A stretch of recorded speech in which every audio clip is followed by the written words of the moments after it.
Make no excuses now, I'm talking here and now, I'm talking here and now, let's go.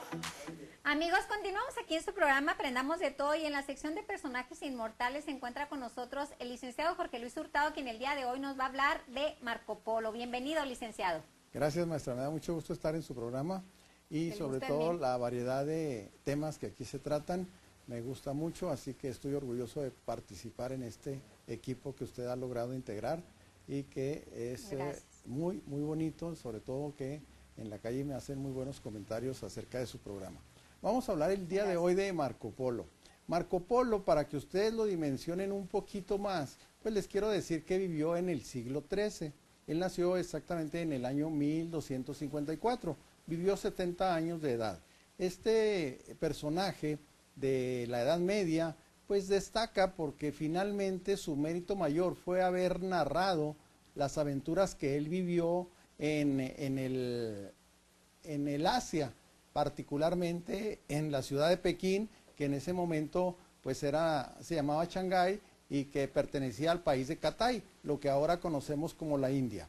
El mérito más grande de Marco Polo es precisamente que es equiparable o comparable a la hazaña que hizo Cristóbal Colón. Es decir, ya sabemos que la historia nos dice que Cristóbal Colón descubrió América. Pues lo que hizo Marco Polo fue algo muy parecido o equivalente, porque él lo que hizo es mostrarle a Europa sus aventuras, sus experiencias y los 17 años que duró en la corte del emperador Kublai Khan, que vendría a ser el sobrino de Gengis Khan. Esto pues es muy importante porque él vino y narró lo que vio allá y nadie se lo creía, porque la Europa del siglo XIII era una Europa pues de época feudal, era una Europa pues de muy pocas ciudades y muy pocos habitantes. Nada más la comparación principal es que Marco Polo venía de la ciudad de Venecia. Él era veneciano y en Venecia había 100,000 habitantes. Y él contaba que visitó Pekín en el siglo XIII y que había millones de habitantes, cosa que parecía absurda. Sin embargo, no lo era tanto. Él en realidad estaba diciendo la verdad. Lo que pasa es que él venía de estar en el más grande imperio que ha existido en la historia del mundo.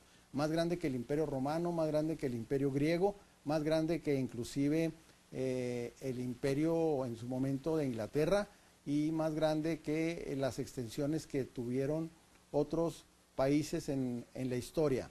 El más grande de todos fue el Imperio Mongol y esas aventuras que él vivió no las escribió, las narró, se las platicó a un compañero de celda que estaban ellos cautivos debido a que hubo una guerra entre Venecia y Génova de Italia. Ambas son ciudades, reinos, ¿verdad? En esa época eran reinos y eran prácticamente pues enemigos porque estaban luchando ambos por el predominio de lo que viene a ser el mar Adriático. Esa guerra trajo como consecuencia que estos dos personajes, Marco Polo ya después de los 40 años de su regreso a el Asia y Rustichello de Pisa, estuvieran cautivos en una celda durante un año y ahí en esa celda él le narró todas sus aventuras. Yo estoy seguro que el que las escribía prácticamente no las creía porque pues era un mundo muy distante y muy desconocido, pero pues el tiempo ya se nos vino encima y tenemos que dar por terminada la charla. Probablemente la podamos continuar en la próxima oportunidad. La podemos continuar el día de mañana con el favor de Dios para que no se pierdan el programa en punto de las 2 de la tarde. Mañana aprendamos. Make no excuses now, I'm talking here and now, I'm talking here and now, let's go. Amigos, continuamos con ustedes con el licenciado Jorge Luis Hurtado y el día de ayer iniciamos un tema que fue Marco Polo y pues este gran personaje y pues ahora en la sección de personajes inmortales continuamos con el mismo, segunda parte. Bienvenido, licenciado. Gracias, me da mucho gusto poder continuar lo que ayer iniciamos, que fue el tema de Marco Polo, un personaje que vivió en la Edad Media, en el siglo XIII, lo que podría ser extraordinario porque se dice cuando nos enseñan historia, pues que en la Edad Media no pasó nada. Sí, efectivamente pasaron pocas cosas y algunas de las pocas cosas que sucedieron fueron precisamente la escritura de un libro que dictó Marco Polo a Rustichello de Pisa, que es quien realmente lo escribió. Algo extraordinario es que ese dictado y esa escritura se hizo manuscrita, es decir, recordemos que la imprenta fue inventada pues varios siglos después, no en el siglo XIII, vendría a ser allá por el siglo XV o XVI cuando se inventó la imprenta. Entonces en esa época escribir un libro en realidad era un manuscrito. Posteriormente quien quisiera tendría que copiarlo a mano y así se hicieron varias reproducciones y varias traducciones de ese libro que en su origen se llamó Las Maravillas del Mundo. Después, cuando algunas personas empezaron a leer su contenido, se le cambió el nombre por El Millón, porque todo lo que describía Marco Polo de lo que había visto, vivido en carne propia durante 17 años, que formó parte de del imperio mongol, cuando estaba a cargo de Kublai Khan, que vendría a ser un nieto del famoso Gengis Khan. Gengis Khan. El abuelo era Gengis Khan, el nieto era Kublai Khan. Cuando Marco Polo llegó a esos territorios, pues yo considero y quiero aquí recalcar algo que es una deducción de haber estudiado esta información de Marco Polo. Marco Polo, aparte de ser inteligente, era carismático, era de esas personas que pues caen bien donde quiera que están. Y eso sucedió precisamente con el mongol, el emperador Kublai Khan. Le cayó muy bien, era muy joven, tendría unos 23 años cuando se presentó ante él. Él ya conocía a sus padres porque su padre Nicolás Polo, viajó primeramente hacia Asia y conoció al emperador. Entonces de alguna manera ya tendrían un salvoconducto para presentarse ante él y le dijo, mira, te traigo a mi hijo.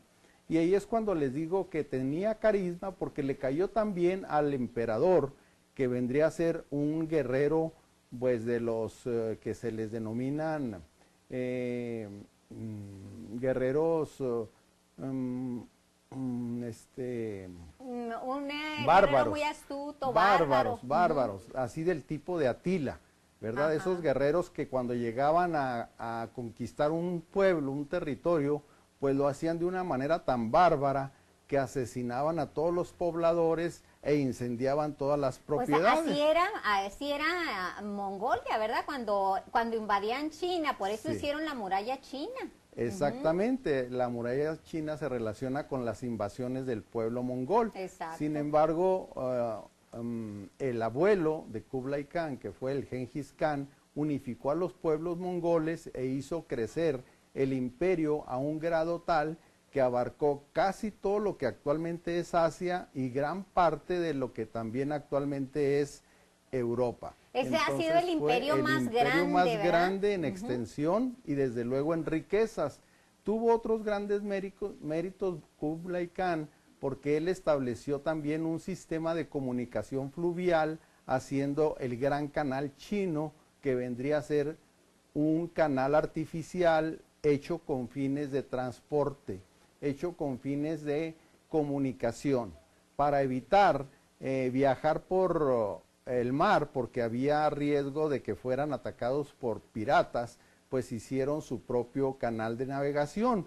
Entre otras grandes obras, también estableció un sistema de comunicación para estar diariamente informado de todo lo que existía y sucedía en sus extensas propiedades o regiones de su imperio.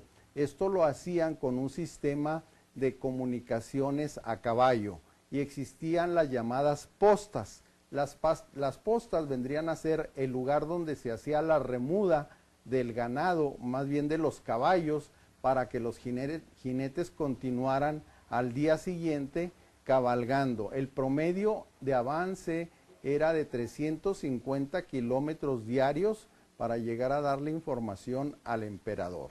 Y las remudas también existieron en México, ¿verdad? Cuando, fíjense lo que son las remudas, iba corriendo, por ejemplo, una persona, un indígena, y había otro que lo relevaba y así le llevaban, por ejemplo, el pescado fresco desde de Veracruz a México, o sea, corriendo. Esas son las remudas. Y algo que me parece muy interesante de Marco Polo, se le adjudican por ahí, como no le creían que había estado en China, pues él se trajo desde el gusano de seda, se trajo para mostrarlo, se trajo pólvora, que pues fue la invención de los chinos, y se trajo muchas otras cosas, entre ellas, por ejemplo, el fideo, ¿no? Aquí a América, eso es mucho tiempo después, pero pues le debemos muchas cosas a Marco Polo, ¿verdad, licenciado? Sí, sobre todo el mérito de haber escrito y de escrito con gran detalle, tenía una gran memoria para escribir todo lo que él vio, que no se lo creían, pero que con el tiempo se comprobó que era verdad. Así es, y pues tendríamos que hacer el tercer programa de Marco Polo y de todos los personajes de los que hemos hablado ahora, amigos, pero queremos dejarles una probadita para que usted también investigue en su casa, y realmente es muy interesante aprender de todos estos personajes. Les agradezco enormemente su atención y nos vemos la próxima semana en otro Aprendamos de Todo.